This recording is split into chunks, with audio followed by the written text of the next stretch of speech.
ఇరాన్‌కి విధించినటువంటి ఆంక్షలను మేము సడలించాము. కాబట్టి మీరు స్వేచ్ఛగా ఇరాన్ దగ్గర చమురు కొనుక్కోండి. అలాగే ఇరాన్ కూడా స్వేచ్ఛగా ఇతర దేశాలకు అమ్ముకోవచ్చు. కాకపోతే సముద్రంలో లోడై ఉన్నటువంటి చమురుని మాత్రమే అమ్ముకోవాలని అమెరికా చేసినటువంటి ప్రకటనకి చాలా దేశాలు సరేలే ఒక విధంగా మంచిదే కదా! హార్మోజ్ జలసంధి కూడా కొంచెం ఫ్రీ అవుద్ది. ఎందుకంటే ఇరాన్ దగ్గర కొనుక్కుంటే ఇరాన్ అడ్డంకులు సృష్టించదు కాబట్టి ఆ నౌకని ఆ యొక్క చమురుని తీసుకొచ్చి మన దగ్గర నిల్వ చేసుకోవచ్చని భారతదేశం మొదట అనుకుంది. అన్ని దేశాలు అలాగే అనుకున్నాయి. కానీ భారతదేశానికి ఇప్పుడు అన్ని అవకాశాలు కావాలి.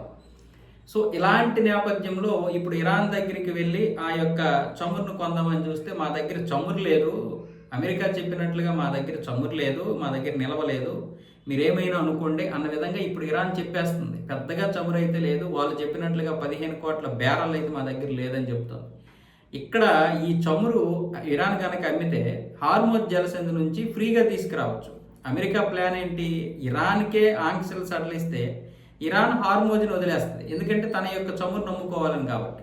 అప్పుడు ప్రపంచ దేశాల నుంచి ఒత్తిడి తగ్గుతుంది. పైగా ఈ యొక్క ఇంధన ధరలు కూడా దిగుతాయి అన్న విధంగా ట్రంప్ అమెరికా భావించుంటారు. కానీ ఇప్పుడు వీళ్ళ యొక్క ప్లాన్ని పారనివ్వకుండా ఇరాన్ ఏమొచ్చేసి తెలివిగా వ్యవహరిస్తుంది.